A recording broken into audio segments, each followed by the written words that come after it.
If Twisted Metal had an odd threesome with Fortnite and maybe Rocket League, perhaps the result of that night of passion would be Destruction All-Stars.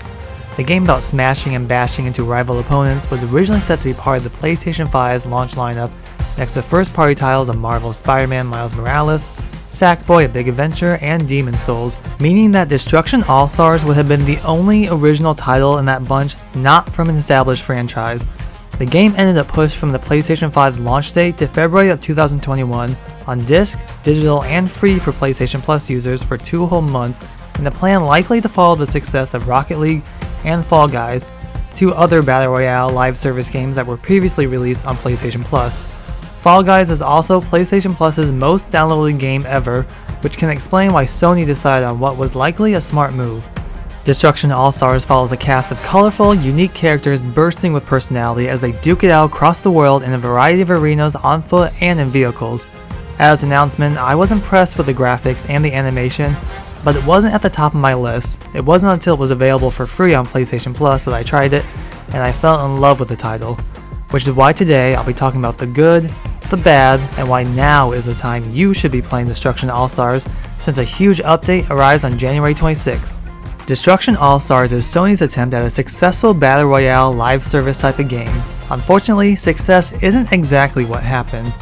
Unlike other Battle Royale live service games that are free to play, Destruction All-Stars flopped from the start with a price tag of $70 when it probably should have been less. Though with Sony pushing back the release date and making it free for PlayStation Plus users, it helped a bit, but like any title, player base has been falling, thus making future content plans slower than it probably was going to be. The game really utilizes the power of the PS5's SSD. The graphics are slick and smooth, from the characters running on foot to the crashing of vehicles. The debris that flies and the damage shown in the car is only something that the PS5 can handle. Each vehicle controls differently, with smaller vehicles feeling lighter and larger vehicles having more weight to them. The character designs border between realistic and cartoony, something I really haven't seen in another game, and for me, it really makes the game stand out from the crowd. While the player count has gone down quite a bit since the game's launch, I found no issue in finding a match, with the only option being quick match after removal of other modes due to lack of players. There was always a game going on. You'll find a variety of matches when selecting quick match. Mayhem is a free-for-all deathmatch. Tornado will have you earning points with your car by crashing into others and then banking them into a tornado in the center of the arena.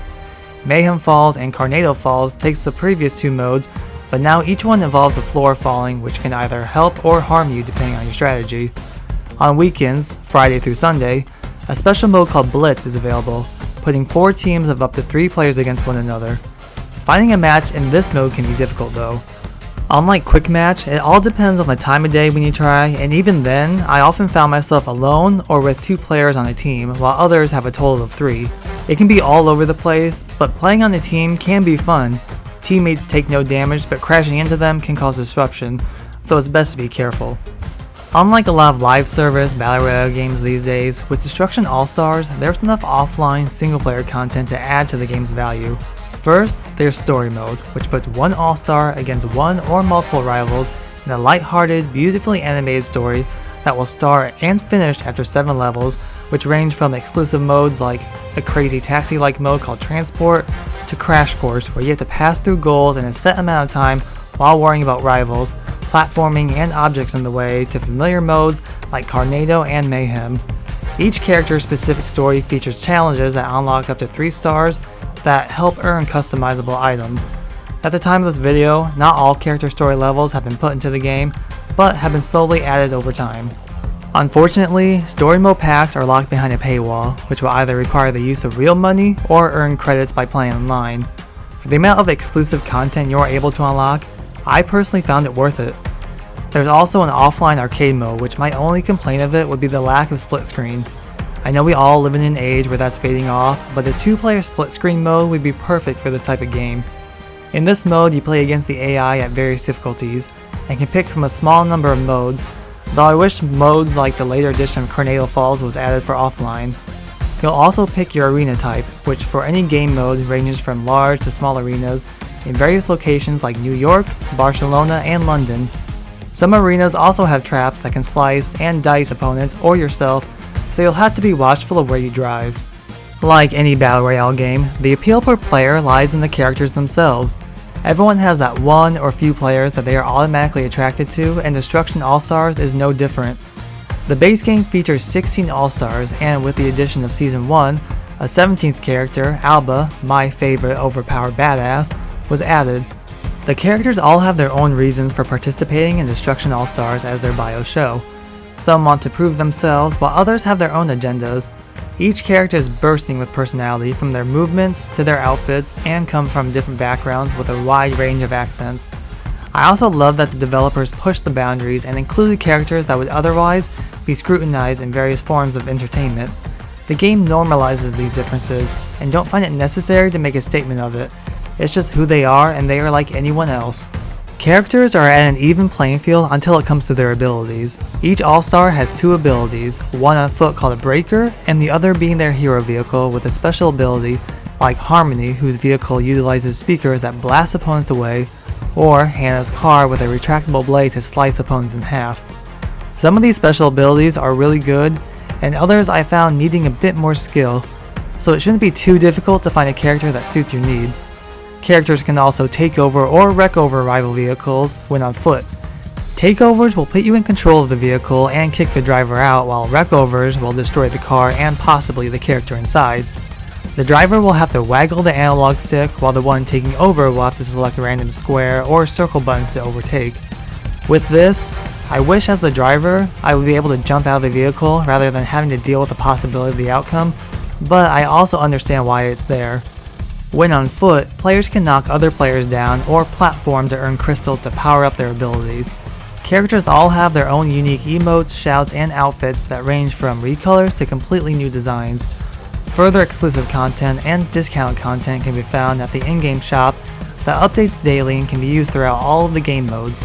But what I truly love about the game is how welcoming the game is for a wide variety of gamers to play. You can be a casual gamer or a hardcore one, and with its simplistic controls, it's easy to pick one of the cars and utilize the actions required. Matches are always up in the air to who will win. There is little skill involved when playing online on like Fortnite or Apex Legends, and really it all comes down to the character you play as and the strategy you want to execute. Typically, I hate playing online games and avoid it at all costs because let's face it, online multiplayer isn't how it is a decade ago. But with Destruction All-Stars, it's one of the few games I'm happy to jump into online. I either win or lose, but there's always a chance at that outcome changing. As briefly discussed earlier, the game hasn't gone as planned. The game has had updated content with new swag and modes, but probably not at the pace it was originally planned.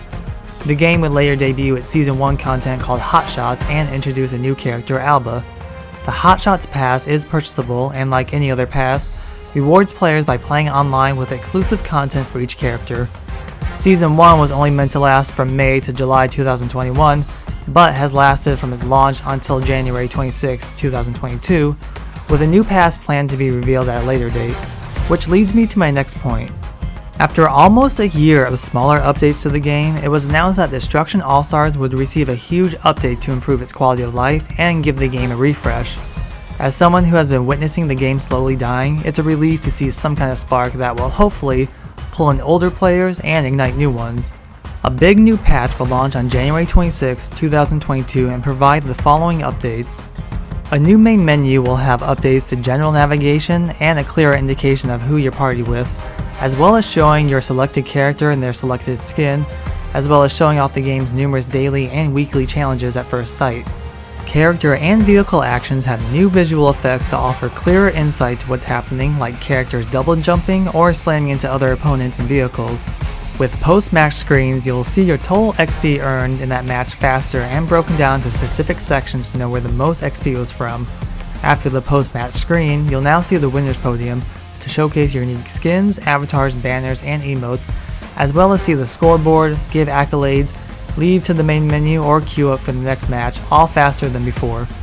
Earning your All-Stars hero vehicle and All-Star Breaker, previously passively charged as you played, with boosts earned from shards and other pickups. The update will no longer allow these abilities to passively charge, but will be earned by performing actions in the arena like vehicle takeovers, evades, and wrecking opponents. This all goes into the recognition system and how you earn your score, which has such a substantial change to it that a Reddit post will explain it in more detail when the update launches. It's important to note that even though the game has been fading away, the developers are continuing to listen to player feedback, with a lot of that feedback and knowledge after all this time. So, if you want to try Destruction All-Stars without breaking the bank, the game on disc is pretty cheap these days, and I highly recommend purchasing a new sealed copy so you get the voucher for the 4 story mode packs, which is also automatically part of the digital version as well.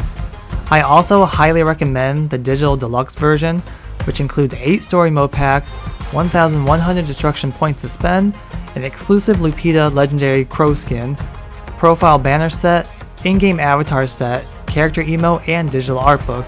Destruction All-Stars isn't Twisted Metal, but if you've been missing that itch from Twisted Metal's absence, I think you'll find a true gem of a game with Destruction All-Stars. So will you be smashing, bashing, and crashing your way into Destruction All-Stars?